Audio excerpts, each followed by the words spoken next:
Hello everyone, my name is Manolis Finorilakis, the founder and producer of Reality Crowd TV, and welcome to another episode of the Crowdfunding Kickercon Conference.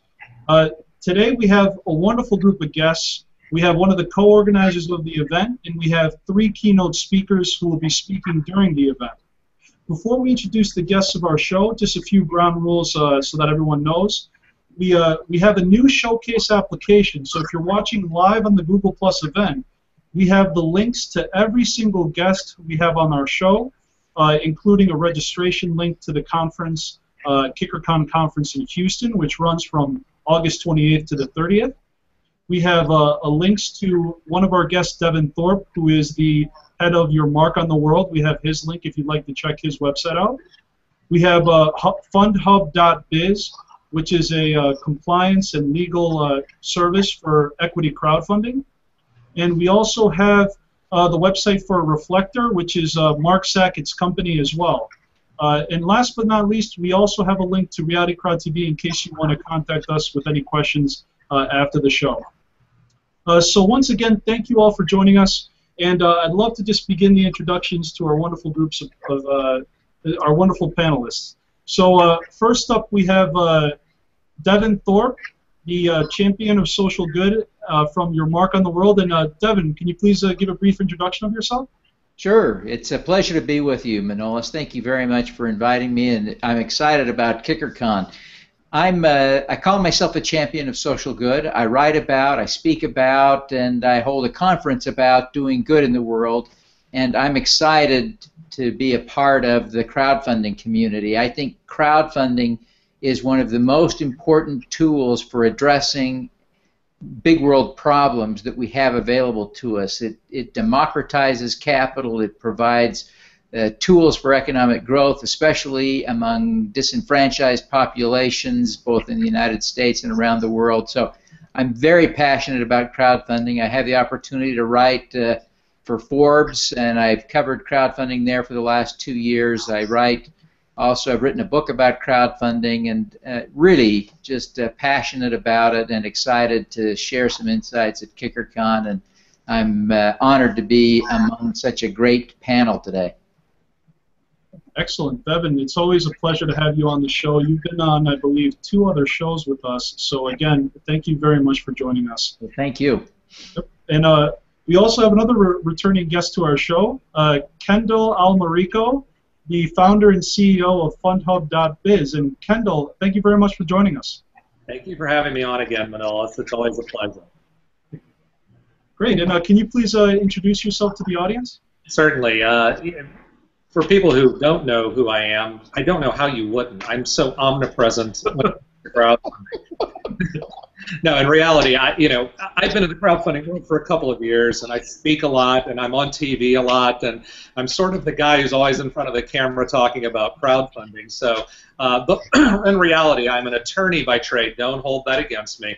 I'm one of the good attorneys, and I'm wearing my lawyer costume today so people can recognize me as the lawyer that I am. But one of the reasons I got involved in crowdfunding was to make sure that people had a way to use these crowdfunding laws, these equity crowdfunding laws that are coming out, in a way that they could actually use them to start businesses. The same things I've done for 25 years in my practice. I think crowdfunding, like Devin said, is the great democratization of the funding process, and I think it's the way that people are going to be able to start businesses that right now can't. You know, you go to the neighborhood bank, you go to the national bank, and they're not going to lend you that first $50,000 or $100,000 or $200,000 to start a business. Crowdfunding is going to fill that gap in, and that's why I got involved in FundHub. You know, my primary business in crowdfunding is here to help people do that affordably. I also write for entrepreneur.com. Not quite as important as Devin, because Devin I would say, as a serial entrepreneur, I think that's pretty damn important that I write for Entrepreneur. So you can read my meanderings there. Wonderful. Well, I mean, again, thank you for joining us once again, Kendall. It's always a pleasure to have you, and the work that you're doing for equity crowdfunding in your business is driving the cost down to comply, and that's one of the most important things we can do. So thank you so much. Great. So our next guest is Mark E. Sackett. I had the pleasure to speak with Mark before the show, and we instantly became friends. Had a lot of laughs. He's a very great guy. He is the president and CEO of the Idea Stone and the artofactivenetworking.com. So, Mark, thank you very much for joining us, and please introduce yourself to the audience.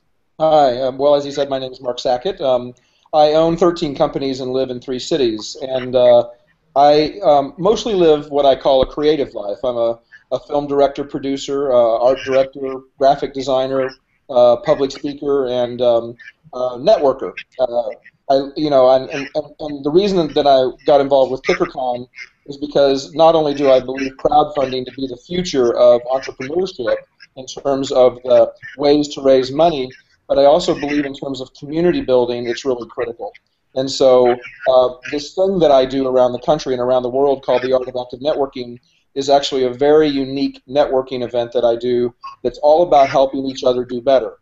And I believe that there's some potential roadblocks in crowdfunding on the horizon if people don't understand the very core of what relationship building is really about.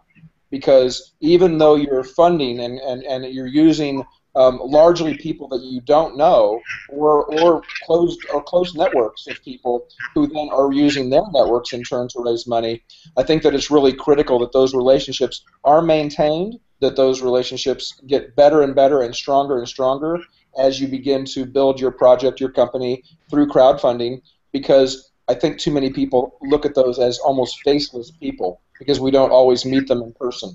And so I'm always the advocate for the relationship and the sustainability of relationships. Excellent, and that to me is one of the critical pillars of crowdfunding. It's not just spam somebody with a request for a donation. It's give before you receive, build the relationship, find a way to give people the comfort and establish some credibility with people before you ask for anything. So I think what you do is extremely important for crowdfunding, and we're very lucky to have you today. So thank you very much. Thanks. And then last but not least, we have Terrell Jones, the co-founder of Kickercon. And Terrell, thank you very much for joining us, and please introduce yourself. Okay, I'm unscripted because I wasn't ready for this, but I just want to take the time to thank the gentlemen on behalf of me and Justin for being keynote speakers for our event. I believe I was reading an article about Devin and what he wrote about women in crowdfunding. I think women will rule the world if we let them, because they are more likely to start a business or start a crowdfunding campaign I've seen quicker than men, and I think I've tried to get a vertical industry for women to come. And that's how I noticed Devin, and then I was reading his other articles. I said, you know what, we need to have him speaking. And so that's how he came along. And then I believe Justin ran into Kendall over in San Francisco, I believe at another event, Crowdfund. And I think he came along through Justin. And then I actually talked to a gentleman in San Francisco, can't recall his name, that actually referred Mark Sackett to me. And me and him had a conversation, I guess via email. I don't think we ever talked on the phone. We may have talked on the phone one time. But going back to Kendall real quick, I just wanted to remind everybody that not only is he talking on behalf of FundHub, but he's also bringing a new element to our event that I don't think you've seen in other events, with this DRTV, which is Direct Response TV, with his relationship with Kevin Harrington, which I thought that was interesting and new, and it kind of fits together automatically. But the other thing I want to bring up about Mark is that he's very right in terms of networking and relationships and meaningful relationships. Crowdfunding, I think that people need to have a general sense of how to network and how to work with other people, because obviously it's a crowd and we collaborate through the crowd and we get things done. So very exciting to have him. That's an overarching conversation that we were going to start the show off with. So we're very excited to have all three of you. It's great stuff. Great. No, it's exciting. I mean, we're coming down to Kickercon as well. It's really going to have the full gamut of the crowdfunding industry will be there. Any facet that you can think of, whether it's the funding portals, whether it's the consulting side, it's the service providers, anything you really need to know about crowdfunding is going to happen at Kickercon. And with that said, I'd actually love to play a short clip that you at Kickercon produced that will really give the audience a good example of what it is. And then I'll have you, Terrell, actually give us a little bit of a background too after the clip of what's in store for people at Kickercon. So give me one moment here while I get this this video up, and we'll begin the broadcast. Are you an investor or entrepreneur who wants to know more about crowdfunding, the multi-billion-dollar activity sweeping the world? Do you want to learn how to invest small amounts of capital for maximum returns? And understand the new laws and regulations affecting this disruptive innovation? Then consider attending Kickercon, a major crowdfunding conference held August 28th to the 30th in Houston, Texas. This 3-day event will teach you everything you need to know about crowdfunding and open up new networking opportunities as well. It begins August 28th with a 2-day Houston Real Estate Summit. Here, investors at any income level will learn how to start investing into real estate through crowdfunding and alternative funding.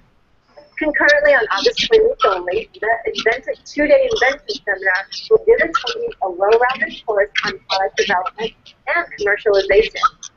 And finally, a Shark Tank style event, which entrepreneurs will pitch their business with 3 real starts. Our third event, the Crowdfunding Bootcamp, held August 29th, features well-known crowdfunding experts sharing valuable insider tips and real-life case studies. Participants will lead this wealthy course understanding exactly what they must do to produce a successful campaign on sites like Kickstarter or Indiegogo. Our final event, the Houston Investor Summit, held August 30th, is specifically designed for the Houston investors seeking deeper insights into how to leverage the latest crowdfunding best practices. For additional information, including how to buy tickets online to all events, log on to Kickercon's website, www.kickercon.com, or call Kickercon at 657-859-9661. Wonderful. We played that video the last time you were on, Carol, and you know how I feel about her. I want to get married to that young lady. But great video. It tells a lot about the event.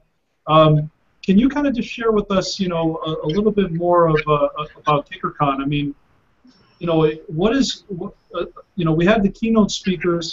What other types of events are you hosting in conjunction with the keynote speakers at Kickercon?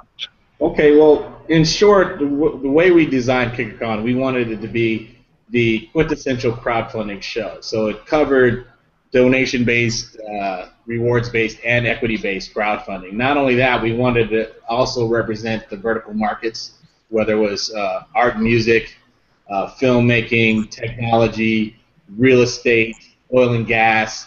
We even wanted to have the women portals, the minority portals. We wanted to have it all represented. Now it's kind of wind down. This is our first show, so we're still excited about what we plan on doing from now and on into the future. However, for this show specifically, we'll have a pitch tank contest where you can pitch your ideas to some former sharks and like Kevin Harrington and a few other judges. We also have Switch Pitch, which is basically a business-to-business pitching system where you pitch what kind of services you can offer for your other businesses.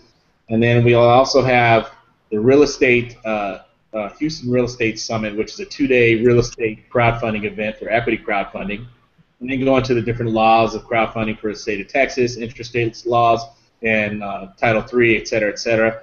And then we also have the Inventors Workshop and the Crowdfunding Boot Camp. Another addition we have had is for social good, and Devin probably would like this, is something that Stephanie Jelly is hosting, is our Town Meet, and that's for civic crowdfunding. So we're trying to get as much as we can in this show. We couldn't really get the music we wanted this year. We're going to have to really work on that for the following year. Film is kind of weak. We do have one speaker from the film industry for Indie Crowdfunder. So we wanted to be, we're modeling it after, we want to be the South by Southwest of crowdfunding, and our modeling is after the South by Southwest and One Spark. And if you know what they do, they try to engage the city. So that's our next step. Great, and you guys are making a great first step. I mean, organizing an event of this magnitude is certainly not an easy task. But from what I see, you know, I'm very excited to attend. So it's going to be an amazing event.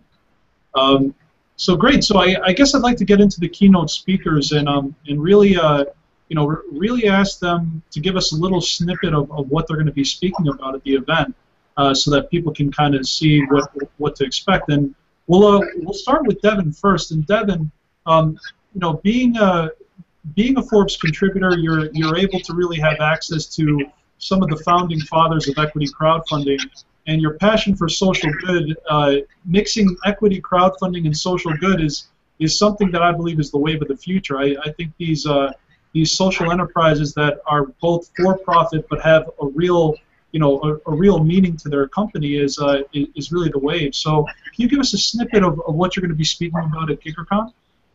Absolutely. It's wonderful to think about crowdfunding, equity crowdfunding, as being an inherent good. And I just couldn't believe that more strongly. We see all kinds of evidence of it. We talked a little bit earlier about how it impacts disenfranchised populations. Kendall talked about that a little bit as well. And it absolutely has that inherent benefit. As you point out, there is an increasing trend in our society, especially among young people, the millennial generation, to look at entrepreneurship as not just a means for providing for themselves and changing the world, but more specifically to change the world for good. And it's really an exciting trend, and there are all kinds of crowdfunding sites that include or even specialize in those projects that are doing good. There are 3 that are exclusively designed for advancing projects for social entrepreneurs: Mission Markets, Return on Change, and Gate Global Impact, which is partnering with the United Nations to help fund projects in the developing world as well. So it really is a big and growing opportunity.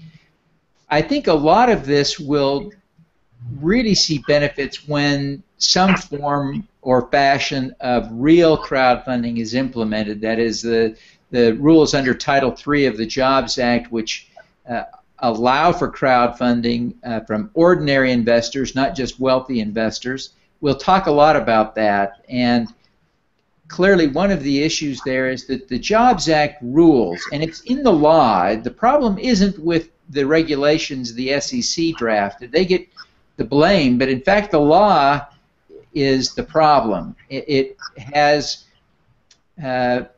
too many restrictions on capital, and it's not that any one is impossible to overcome. The problem is more of a death by 1,000 cuts.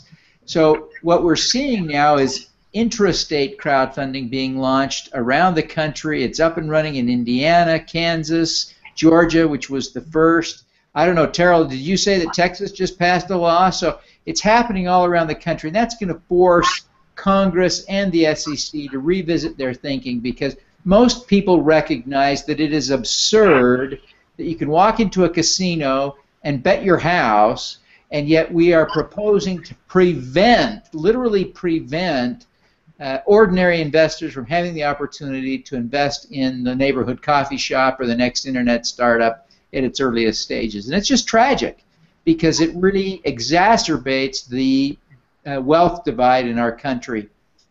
And so it perpetuates poverty instead of giving people an opportunity to work their way out of poverty. It's absolutely un-American, our current system, and it will get fixed, and I'm excited to see that fixed. So those are some of the themes I will develop in my talk at the Kickercon, and I'm excited to be there. So Terrell, it's great to meet you.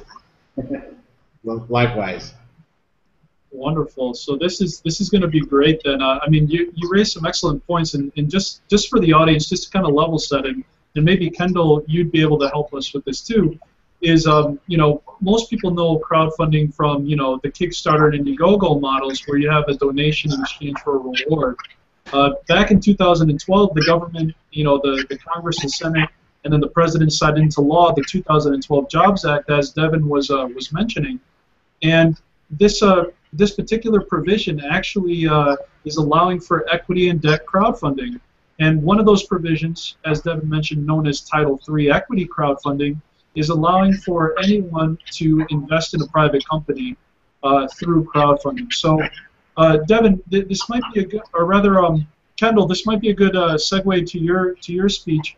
Even if you're not talking specifically on the topic that I just mentioned, if you'd like to weigh in, tell us a little bit about what your topic will be at Kickercon. Well, Manolis, I'm actually going. The topic of my speech is the state of the crowdfunding union. So what I plan to talk about is where we are in the world of crowdfunding, not just what's going on Kickstarter. When we see these funny campaigns where somebody raises $40,000 for potato salad, those things are all in the news, but there are great things happening in the crowdfunding world, as Devin can tell you, that are helping for social good. There are films being financed, there are businesses being started, and we haven't even gotten to equity crowdfunding yet, which is going to change things dramatically. I'll be talking about where we are, what's coming, and how it's going to apply to businesses, individuals, how it's going to bring Main Street in line with Wall Street. And I'll probably do a lot of lawyer jokes, sing some scones maybe. I don't know. You put a microphone in front of me, put me on stage, who knows what's going to happen.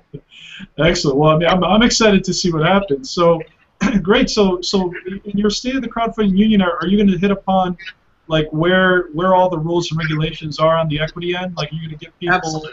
kind of an idea of what's? Can you give us a little snippet of where we are? Well, sure. I mean, right now, we, in October of last year, the SEC promulgated some proposed rules for equity crowdfunding to become legal, and then there was a 60-day period of public comments that were people were allowed to write letters. I wrote one.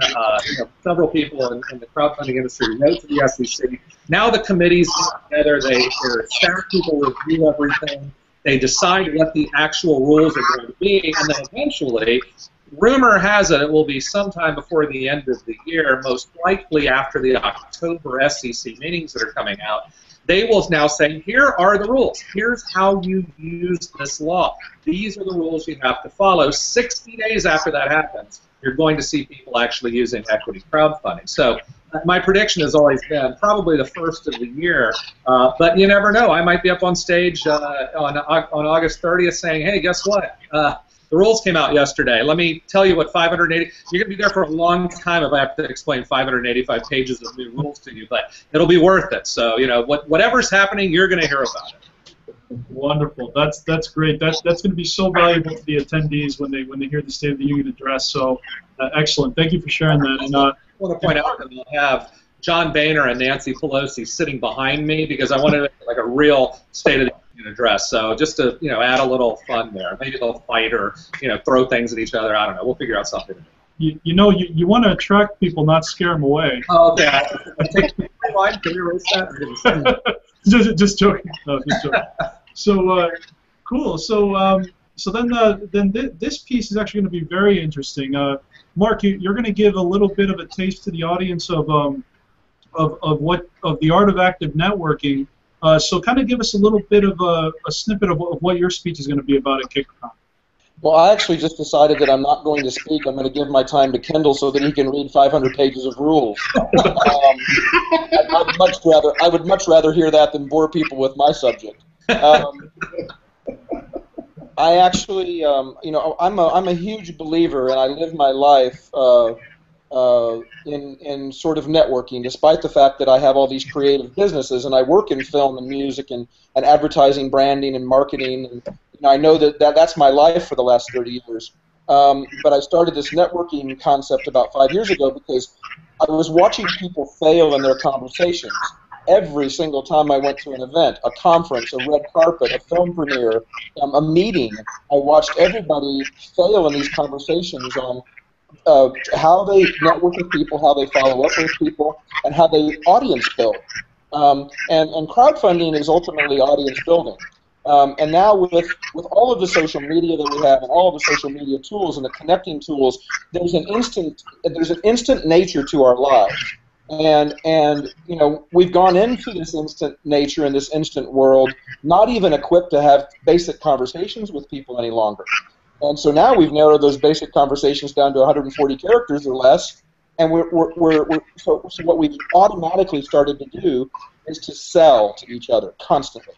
But we fail in building relationships and building powerfully sustainable relationships. And anybody who is going to launch on any of the platforms a crowdfunding project or business or idea is absolutely going to need to understand the power of relationship building, because it's absolutely critical that you are first focused on what your offer is and what your offer and you can do for other people. So, I always say the power of us working together is greater than anything we can accomplish on our own, because there's not one person on this video right now, nor one person who will be attending this conference, nor one person you're going to meet this week who can do everything that they're doing by themselves. Now, they may think that they can, but ultimately they can't. So what they tend to do is they start selling themselves so hard and pushing so hard, but they always forget to offer something back in return. And I don't mean necessarily saying, well, I've got this great project. If you invest, I will offer you whatever it is, everything from a free T-shirt to a piece of the company. What I'm saying is, what can you do to help other people with their pain points?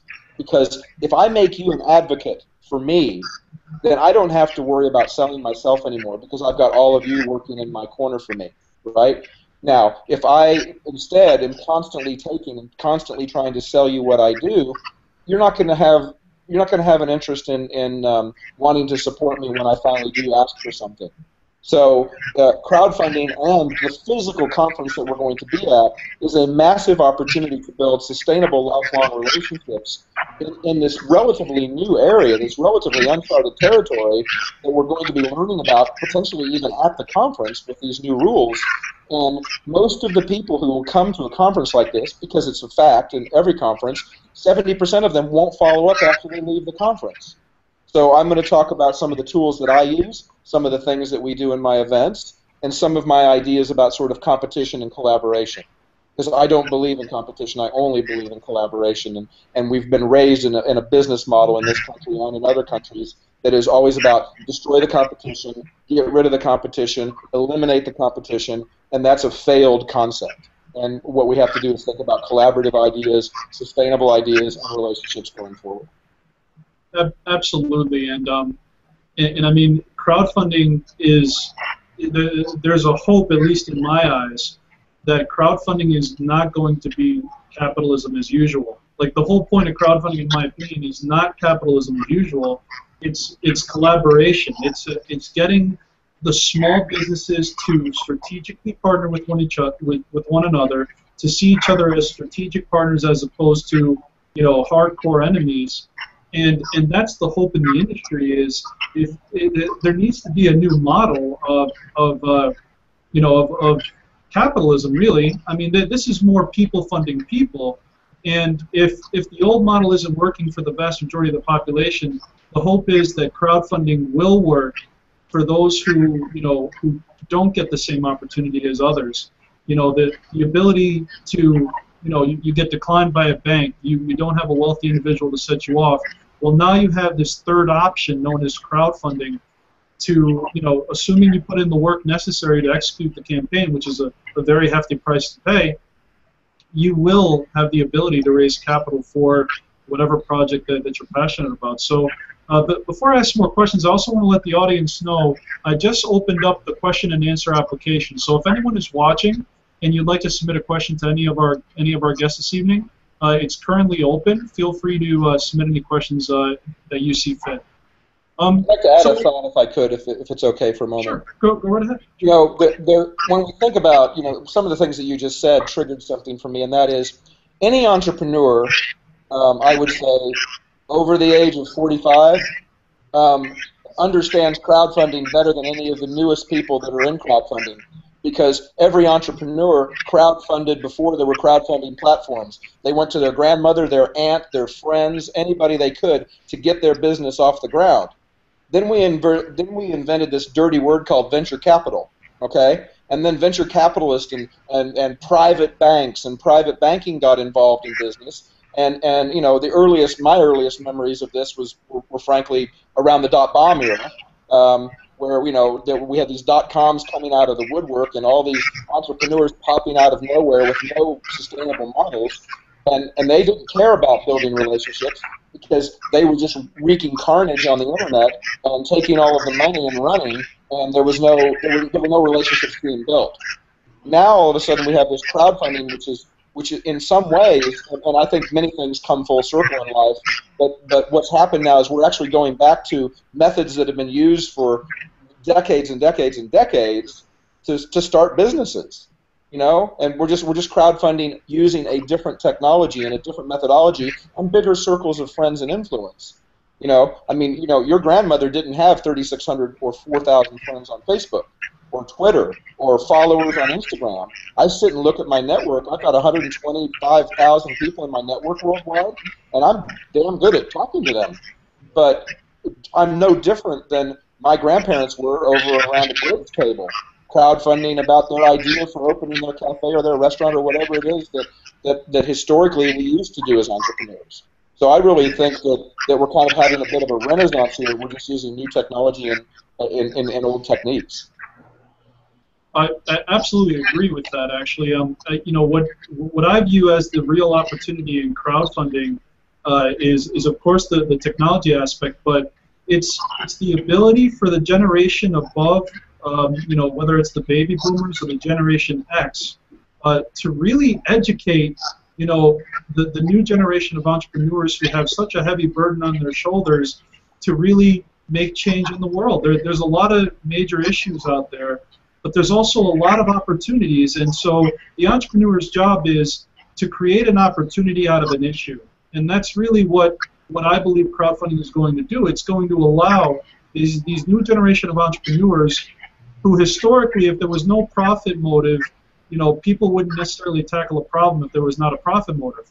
But crowdfunding and social good enterprises are allowing these entrepreneurs to receive the capital they need from the crowd, and it may not necessarily, you know, they might be able to have enough incentive from that crowd to do it. And Devin, I'll let you jump in because you're all about the social enterprise. So what did you think of what Mark said? You know, is this you know, crowdfunding's been around for a long time, but is this the new age of startups and a new way to teach the young some new tricks? You know, I think what Mark's central theme is just vitally important for entrepreneurs of all sorts who want to use crowdfunding, especially equity crowdfunding. Equity, no one will invest in your business any amount of money they care about unless they trust you, and that's all about building relationships. So Mark's message is absolutely vital. So if anyone goes to the conference, you've got to take notes and record both what Mark says so that you don't miss anything, because I think it's really that important. And I think you're right, Manolis, that there is an opportunity in entrepreneurship now to really solve big problems. And I think one of the things I would call the world's attention to is that there is far greater value in solving big problems than there is in solving small problems. If you could cure cancer, what would that be worth? If you could restore sight to the blind, what would that be worth? What would someone pay who's blind to see again? What's the opportunity in solving global warming? It's tremendous, and that's frankly why you see so many dollars chasing that today, because there is a huge economic incentive to solve that problem. And my favorite of all in that space, Manolis, to your question, is poverty. And I like to say now, I've got kind of a new thought, and that is that poverty is the new plastic. So you remember in the movie The Graduate, well, you don't remember, Manolis, but Mark and I remember. Hey, what's Graduate, we saw it in reruns, Mark, though, that's true. I'm going to start singing the sounds of silence in a minute. Okay, please do, Kendall, please do. He said plastics was the big opportunity of the age, and it was true. Back in the early 1960s, plastics was the huge opportunity for the next generation. Well, I really think there's similar opportunity in poverty. And that sounds crazy, but there are in the world something like 4 billion poor people, depending on how you measure poor. And if you use 4 billion as the number, they're probably averaging $2 or $3 a day per person of that 4 billion. Which sounds like it's tiny, but what you're really talking about is $10 billion per day of spending capacity. And 100% of those dollars get spent. There's not much, if any, going to savings. So there is a market there, and if people can develop products and services that make life better for those people, they will buy it. Imagine delivering to them a stove that requires less wood. And whether that saves them time or money, they value both, just like we would, and there's an opportunity to sell them a stove. If the stove requires more money than they have on hand at a typical time, then there's an opportunity to finance that. So there are all kinds of opportunities in poverty, and I think the world is just waking up to the fact that that is a huge market, a huge opportunity, and it's exciting. And to your point, Manolis, those opportunities can be financed with crowdfunding. So it's a wonderful synergistic world that we're dealing with today.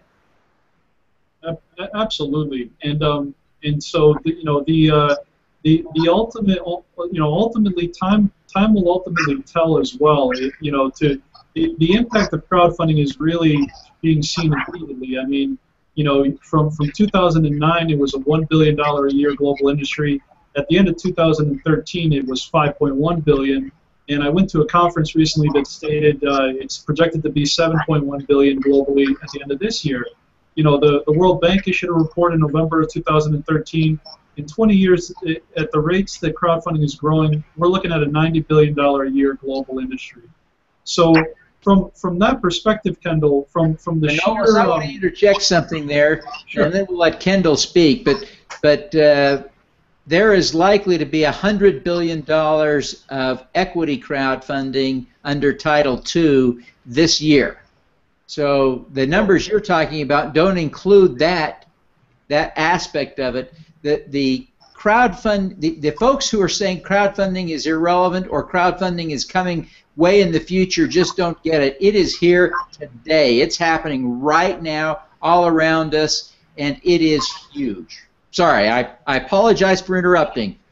No, actually, I'm glad you said that, because it reminded me of an article I saw recently too. There was, I believe, the New York Stock Exchange posted some numbers that stated the IPOs during the year. There was an overwhelming number of IPOs that actually got their start from this Title II crowdfunding that you just mentioned. So you're absolutely right; it's here. So you're totally right on that. So Kendall, in your estimation, I mean, how do you see the conversation we just had? Are you seeing a lot of social enterprises taking form, or do you believe that this is going to also create a lot of traditional companies that would have been created through other capital market structures? I think you're going to see a lot of both, and you're already seeing a lot of both. I mean, Devin hit the nail on the head. This is here. This is going on. I mean, Manolis, you said the $5.1 billion industry, just talking about what's going on in the rewards-based world and in the things that people are talking about. When you add in things like Title II, the general solicitation, it mushrooms already, and we haven't even gotten to Title III, the equity crowdfunding, or Title IV, Regulation A+. These things are game changers if they end up being done the right way. But one of the things I want to echo that Mark brought up, and Devin, I'm going to kind of tie two things together. In both the world of equity crowdfunding and rewards-based crowdfunding, you have to have a network of people. You have to develop those people in order for this to work. This is not, you heard this from me and other people, crowdfunding is not the field of dreams. You don't just go on a website, put something up there, and people start throwing money at you. 90% of crowdfunding campaigns fail. Okay, nobody wants to say it. It's the ugly secret of crowdfunding, except on Kickstarter, where 60% fail. But of all businesses fail.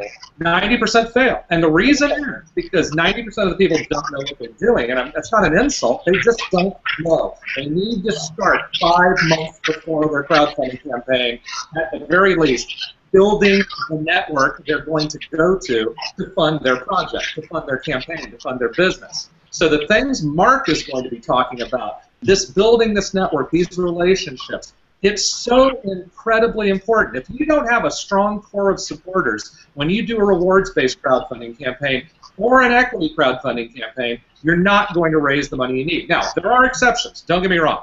If you're the Veronica Mars movie and you're a Hollywood celebrity, you probably don't need that. If you've got the coolest gadget in the world, you get the Pebble watch when it was the only one thing of its kind, you don't need that. But the fact is, everyone else does. So building those relationships is incredibly important, and it's going to be 99% more important in the equity crowdfunding world because of this reason.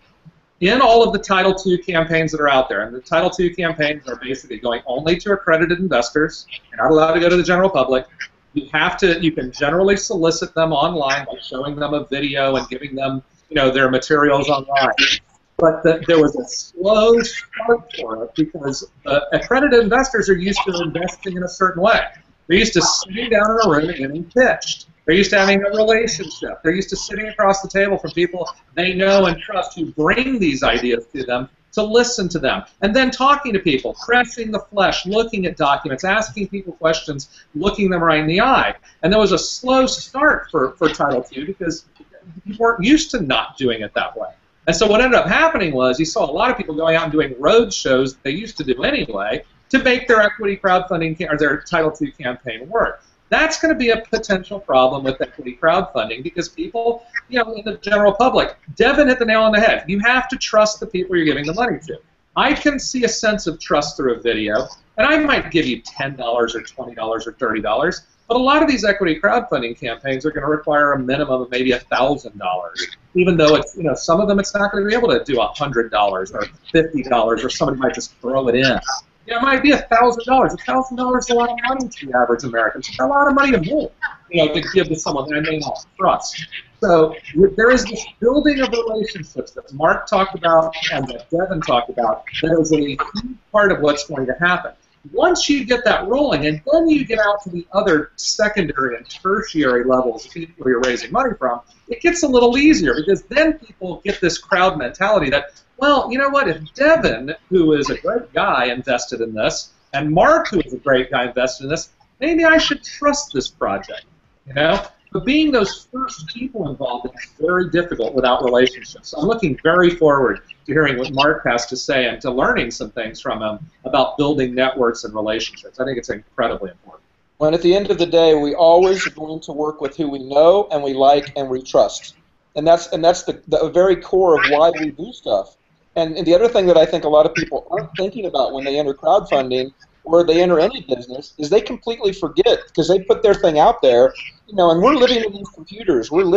This whole thing is happening online, and we're forgetting that for every idea that we have, there's 40 other ideas that are derivative of that.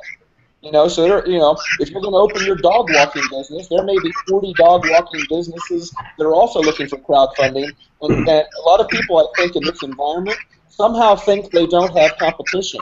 And I actually think the competition is actually more fierce because the conversation is larger.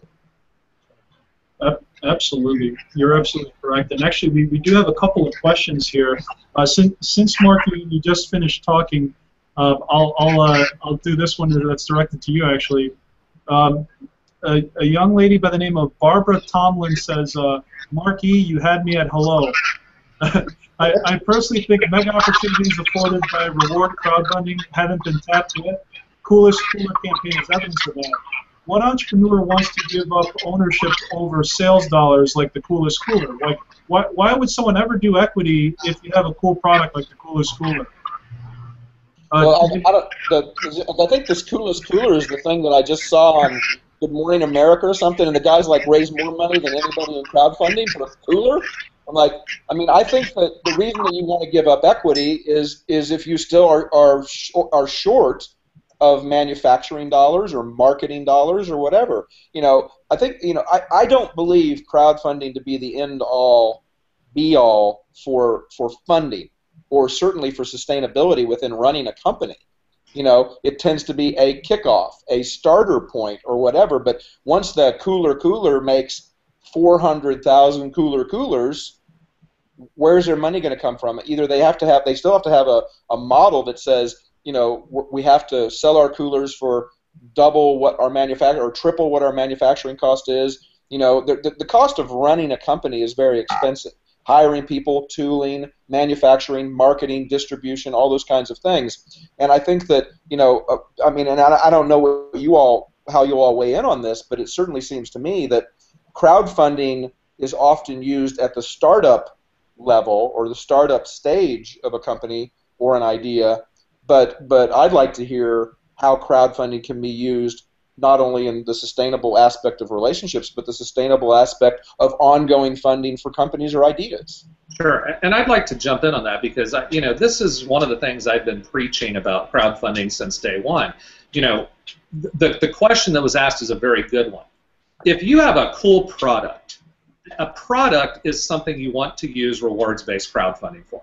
Because if you have a cool gadget, a cool product, you don't have to give away equity. You can raise a bunch of money. People are going to buy it before it's out on the market because they want to be the first one to have it. But if you don't have a product, it doesn't work. If you want to start a business, a consulting business, what are you going to give away in rewards-based crowdfunding? If you want to start a dry cleaning store in your neighborhood, what are you going to give away in rewards-based crowdfunding? Dry cleaning? It's not going to work. You're going to have to give away equity in order to start those businesses. Now, what I'm getting at, and I think, Mark, your point is very good. I think that the new norm will become for things that work in the rewards-based crowdfunding world, that people will do a rewards-based raise at the beginning to get their business going.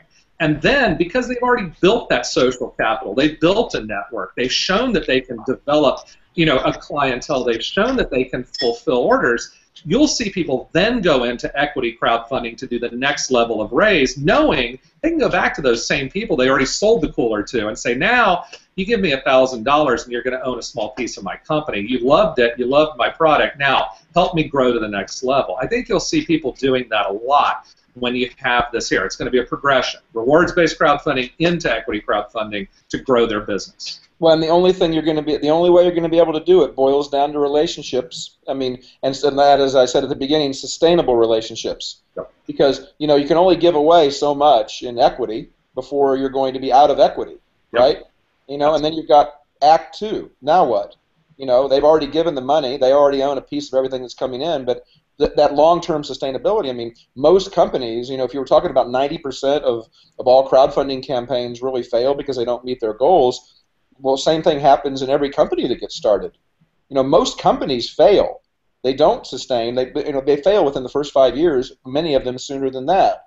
So it's much more difficult to think about long-term fundraising and capital generation, and you still have to use traditional or atraditional business models that are sustainable business models in order to keep going. Absolutely. I actually would love to see some statistics or a study done to see the success rates of funded companies versus the traditional venture capital or the traditional way of raising capital. I know there's some people who've done some studies. Devin, I'm not sure if you know of any of these studies. I think Crowdfund Capital Advisors might do a few of those things. Or Terrell, if you know them too, you can kind of let us know. But I'm guessing that because they're funded by the crowd, they have a more engaged group of people, in a rewards campaign that these people are engaged because they helped make the dream happen, so to speak.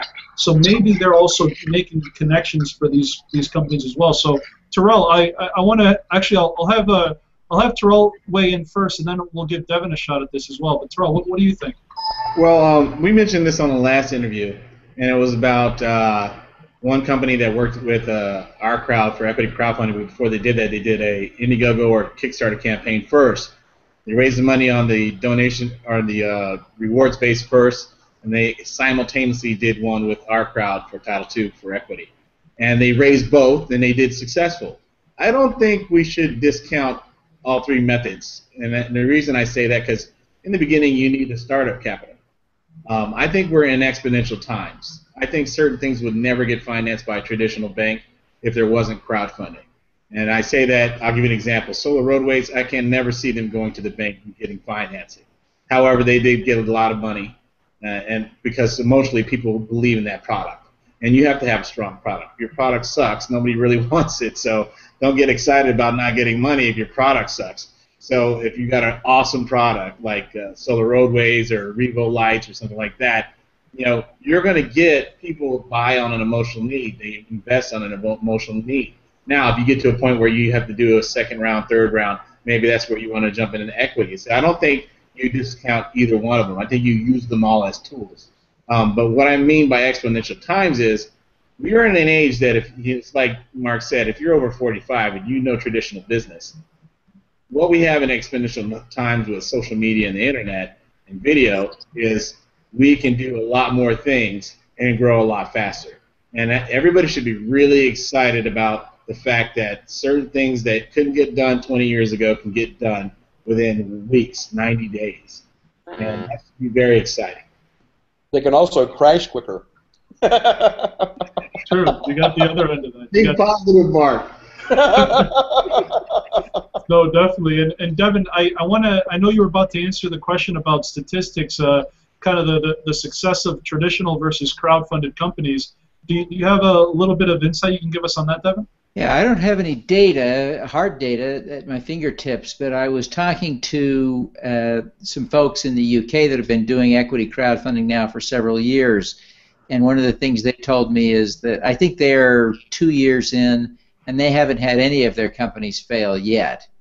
Now, they're not so optimistic or naive as to think that it'll never happen, but it does support your hypothesis that the very nature of your financing gives you a broader base of support from people who are likely to become customers and advocates for you. So I think it does have the potential to reduce the risk of failure at the margins. It also gives you an emergency backup source of capital. In the old days when angels and venture capitalists were the only source of capital, it was pretty common for people to reach a point where they couldn't get any more. With crowdfunding, there will almost always be some more capital available because someone will give you some at some price. Now, there probably are extreme limits to that, but it'll serve as, I think, an extra backup source of capital in the ecosystem for startups that will help to reduce failures. Absolutely, and you know what? You know, I guess we're running out of time here, but you're absolutely right about that whole thing where, you know, you have the backup source of capital and you have a more engaged pool of supporters. You know, another beautiful thing about crowdfunding, and this is, I think, a bigger issue that is not really talked about a lot. You know, a lot of the wealth is concentrated in the baby boomer generation, and there's always talk of how is that wealth that is concentrated in the few going to be able to impact the greater good of society. Traditionally, you just have people, you know, constantly just passing it down the line, right? Passing it down the line of the family, and then also leaving a lot to charities. But you know, maybe there's a big opportunity here for those who do have the concentration of wealth in their possession to give people the opportunity to prove that their concepts are worth being created. You know, angel investing, right? I mean, I think the pool of people who are angel investors, even in a rewards campaign, or even the very nature of charity and contributions, is being completely revolutionized by crowdfunding, because in many cases, you're directly impacting the individual who is, you're directly impacting the individual who has the issue or who's creating the company. I'd like you to kind of, you know, I'd like to end on that note to say, is there an opportunity to really, you know, tackle a lot of the wealth inequality by, you know, having this be one of the most collaborative times in history? So, Kendall, I'll give you that question just to see what you think of what I said there. What do you think of that? Yeah, I think it's what you're doing with crowdfunding is you're giving people, you know, I've said it many times, it's the merging, it's giving Main Street the opportunity to do what Wall Street's done for years. And by that I don't mean screw everybody. I mean, I'm giving them to invest in things that might be cool. So you get your baby boomer out there, you get your person who has disposable income, and now they're going to be able to go on a website and say, you know what, I'd like to get involved in this business. I'd like to help the neighborhood dry cleaner get started. I'd like to open up the sub shop here in town around the corner and be a part of that. Or, you know, I'd like to throw $1,000 into what might be the next Apple computer. These are opportunities that Main Street doesn't have right now in small amounts of money.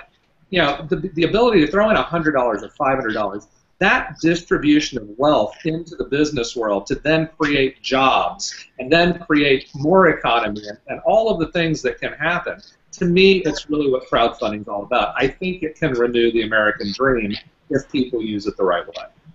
Absolutely. Absolutely. And we do have one last question, too. It just came in.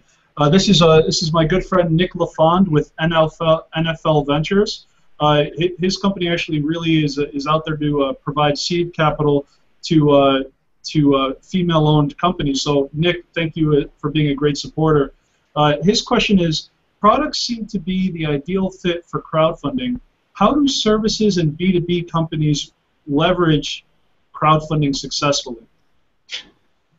Well, I mean, I think I addressed this a bit earlier, so it's a great question from Nick. But it's difficult for B2B services and for service-related companies to use rewards-based crowdfunding because you don't really have something you can give away as a reward that's going to get people excited. If I wanted to open a law firm and crowdfund it, I could do a free will for you if you give me money. Who's going to give me money for that? The bottom line is it's very difficult.